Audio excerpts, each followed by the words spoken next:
خوش کلامی اختیار کرو اور ہندہ پیشانی سے پیش آؤ.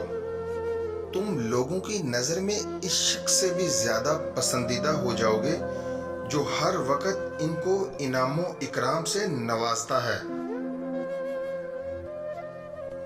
موقع سے بولو اور مناسب گفتگو کے لیے لب کشائی کرو. اپنی زبان کو ہمیشہ قابو میں رکھو.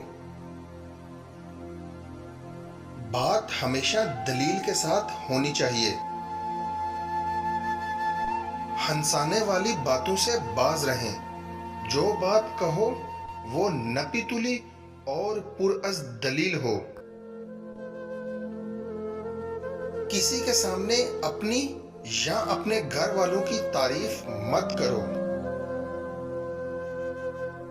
میں نے بولنے پر بارہا افسوس کیا ہے مگر خاموش رہنے پر کبھی افسوس نہیں کیا. تو نہ اتنا شیریں بن کہ نگل لیا جائے اور نہ ہی اتنا تلخ کہ تھوک دیا جائے. جو شخص کسی ایسے آدمی سے گفتگو کرے جو اس کی بات سننا ہی ناپسند کرتا ہو تو ایسے شخص کی مثال اس انسان کی مانند ہے جو اہل قبور کو کھانا پیش کرے. زبان کی حفاظت کرنی چاہیے اور جو بات کسی سے کہو اس پر خود بھی عمل کرو.